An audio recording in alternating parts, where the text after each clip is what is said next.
Okay guys, welcome to Module 1. In this module, our expert will be teaching you about marketing on Facebook and Instagram. So, get ready to take some notes and let's jump right in. Alright guys, so welcome to the first module here. All these modules are going to cover very briefly each of the social media platforms that you can use for marketing. Now if you're wanting to drill down a little bit further, there's other courses that go super in-depth into each one. In this case, for this course, we just want to give you an overall idea of what the main, biggest social media platforms are that you should be using for organic marketing. This is not for paid ads. Organic marketing, okay? And the first one we're starting with here, because it's arguably the most popular, is going to be Facebook. Now, the most popular aspect of Facebook from a business perspective these days is Facebook ads, right? You hear about them all the time. You see them in your news feed. We have another course specifically about that. We're not going to be talking about that. This is purely about marketing from an organic perspective. And the first thing to talk about there is the distinction between personal and business, okay? So there are a couple of niches out there where it makes sense to utilize your personal profile for your marketing. Okay, the internet marketing niche, a couple of multi-level marketing or network marketing niches out there. But for the vast majority of you, you're not going to be doing that. Okay, 99% of businesses, the owners are not going to be using their personal profile for marketing their business. If you're in a niche like that, the network marketing niche or the internet marketing or the MMO niche, you might have seen people using their personal profiles, maybe saying, hey, comment below, or write info in the comments below if you want the secret to XYZ, right? And then they follow up with a private message. Okay, you've seen that enough if you're in that niche that you already know how to do it. It's not really super special. We're not going to focus on it here because, again, it doesn't apply to 99% of businesses. So in this case, we're going to be focusing purely on the business side of things. And the core of that, technically at least, is a Facebook page. Now, here's the deal with pages.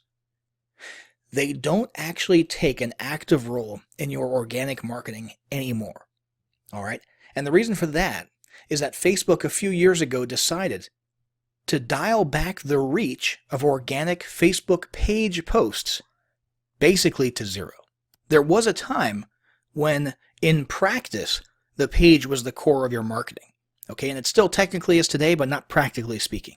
But there was a time when you would go to your page, and that's where you would post your content.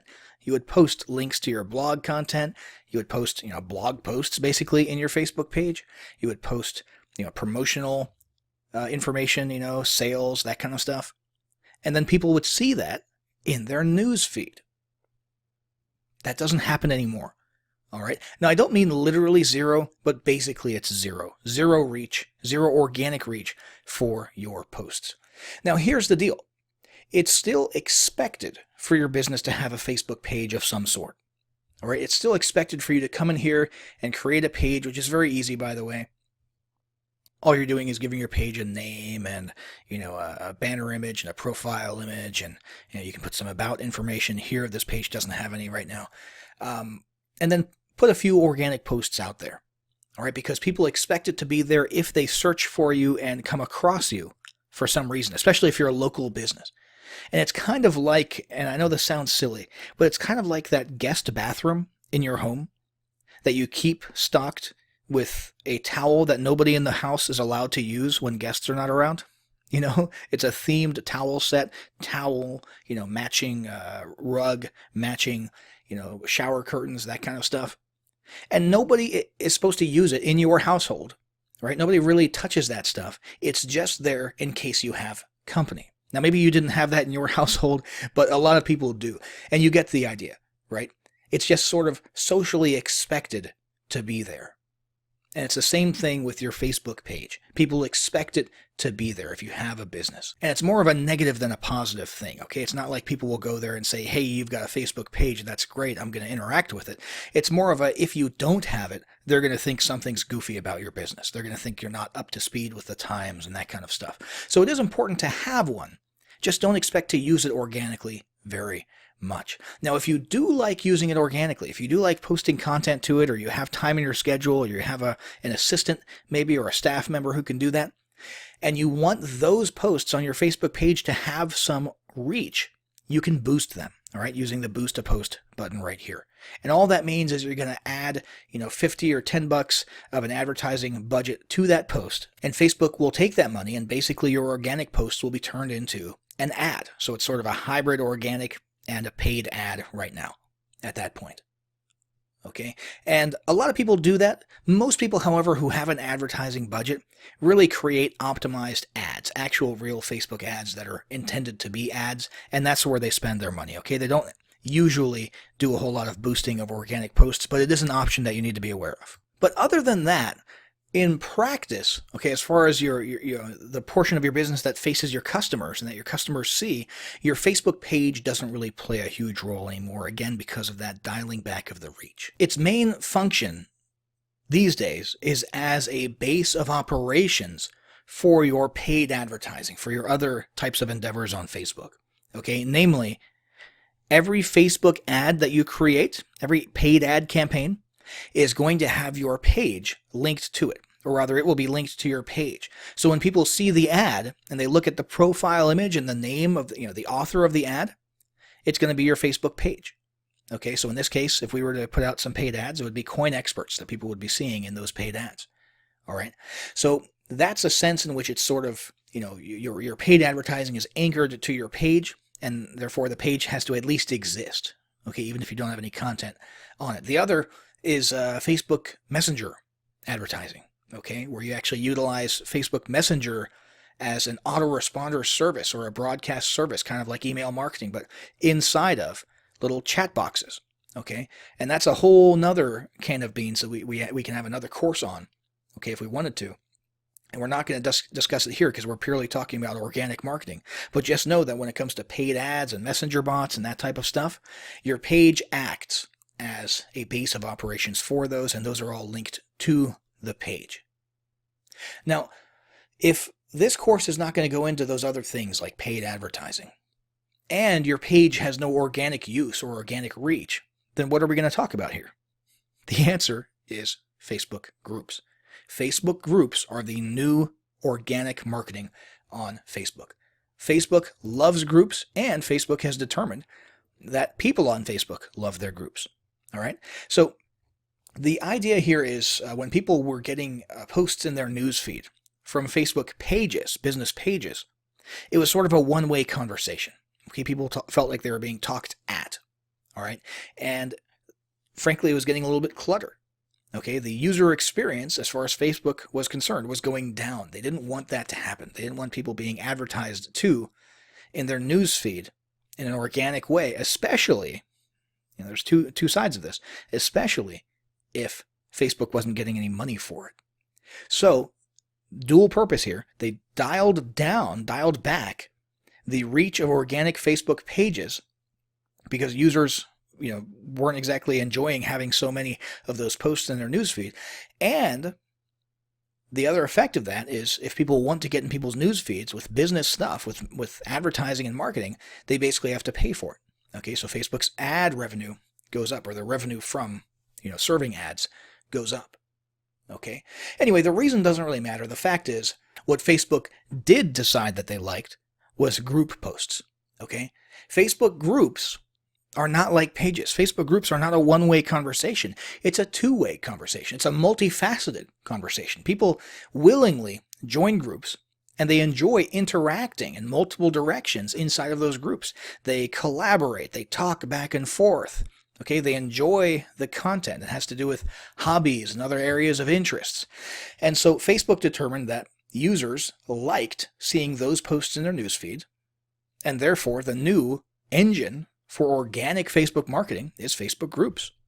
So we've got a group here which is about homeschooling. Okay, this is the homeschooling niche, and basically there's not a whole lot of selling going on here. There's a couple instances of brand promotion, but there's not a whole lot of selling, but you could do a lot of selling here if you wanted to. Okay, in this case, this guy basically has a podcast and a show, and it's pretty straightforward. It's not that different from a page in terms of what you're doing. You're just posting content. You're posting Facebook Live or videos or photos or textual posts.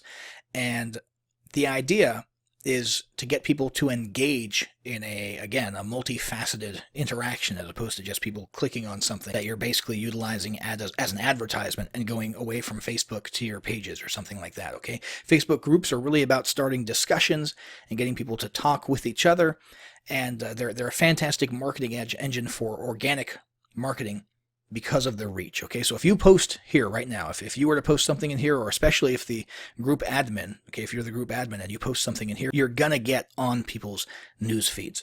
Okay, it's gonna happen. And so the way you need to think about this now is basically the same way you would think of an email autoresponder. Not in terms of the effect, okay, because an email autoresponder is a one-way conversation, but in terms of the responsibility on your part. You really need to be posting regularly, just like you would broadcast to an email list regularly, because you don't want them to forget that you exist and lose your interactions and your open rates. Same thing applies for a Facebook group. You really need to be promoting, or not promoting, but posting to it at least regularly, and getting that conversation happening for two reasons. Number one, people will forget about you and lose interest, okay, just psychologically. But also Facebook's algorithms will start dialing back your reach for your group posts if you're not posting regularly and people aren't liking or commenting on posts in your group. Okay, so you really need to be committed, if you're going to start a Facebook group, to posting multiple times a week on a regular basis. As you can see, this guy here, he's not really posting things specific to his brand or products he's trying to sell, or even to his podcast or his show. Okay, for the most part, he's posting interesting content, which probably takes him 5 seconds to curate.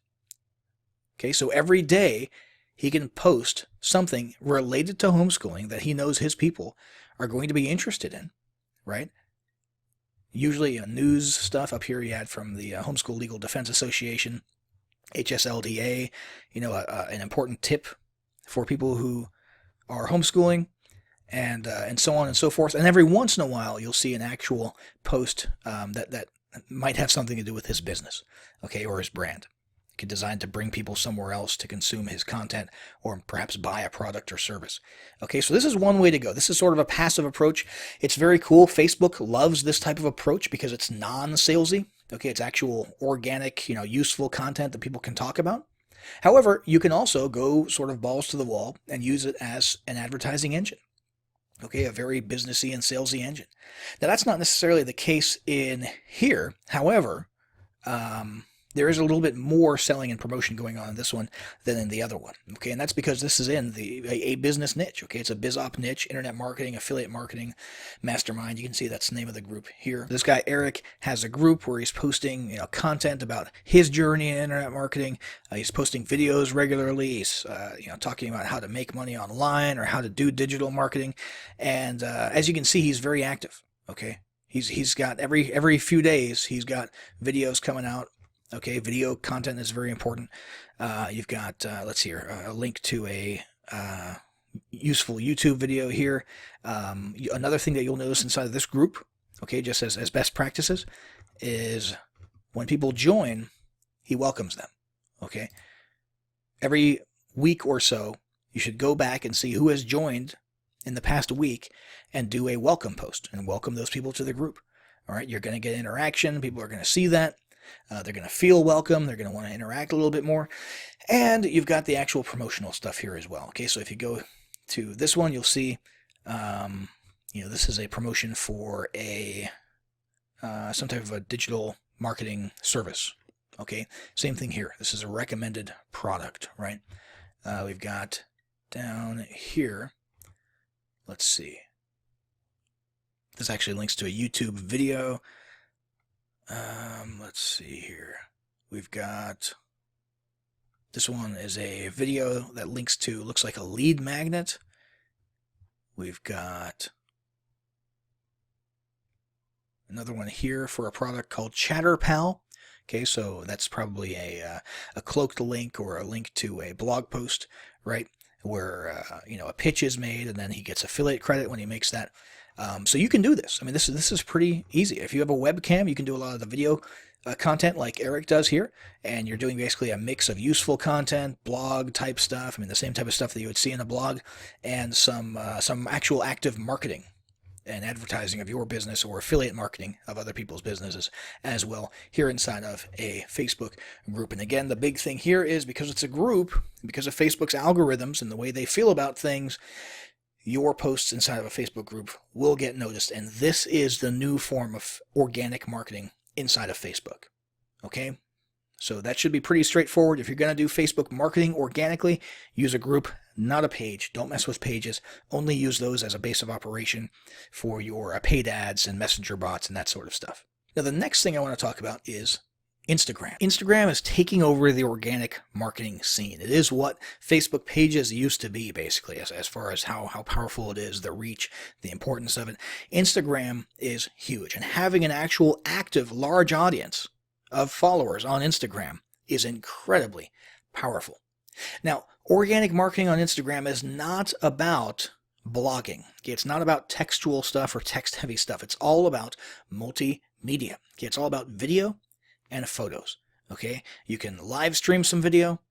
You can post video that you recorded on your phone. You can post pictures. It can be sort of personal brand stuff, photos of yourself or photos of things related to your hobbies or stock images, as long as it's visual.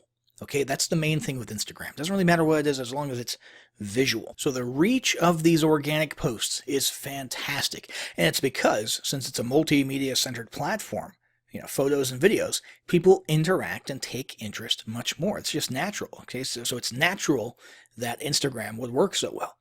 All right, that's kind of how we're hardwired. When we see something that's visual that we enjoy, seeing, which is another reason that, with your personal profile and Facebook groups, Facebook algorithms give a lot of reach to photos and videos and Facebook Lives. Same thing applies here in Instagram, except in Instagram, that's all there is. It's all visual stuff, okay? So let's do a quick, brief overview of the different aspects to the Instagram experience. This is your news feed, right? You've seen this before. Right now we're working with a profile that's, as you can tell, interested in classical music, okay? Instruments and so on and so forth. All right, the next thing here is going to be the Explore button, which is where you can see recommended stuff, like recommended personalities or influencers to follow, or recommended content that Instagram, based on its algorithms, thinks you might be interested in.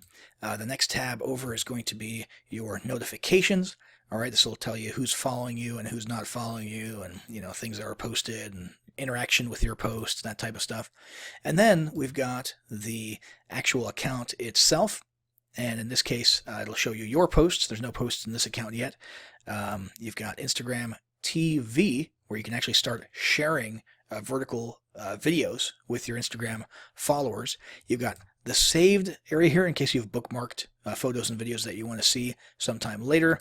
And you've got tagging. Now, you've probably seen this in Facebook, right? Where if you're tagged in a photo, you'll get notified and you can actually see what photos you've been tagged in, facial recognition, that kind of stuff. That's what's handled right here. And if you were utilizing this account for business, right here, you can actually have a little bit of about us stuff with a link to your website. Okay, so you can actually have a little bit of organic traffic going to your website from your profile, but probably not a lot. Okay, it's really about the posts, all right, the content that you're posting and the calls to action that you use in those posts. Now, the thing with Instagram, it's a social network, right? It's a social platform. However, and more importantly, it's first and foremost a mobile app. Okay, so if you want to actually utilize it, okay, you can consume a little bit from the website inside of a browser. Okay, but if you want to actually utilize it and post things, you've got to do it on the mobile app, which you can download for the App Store or on the Android Google Play Store.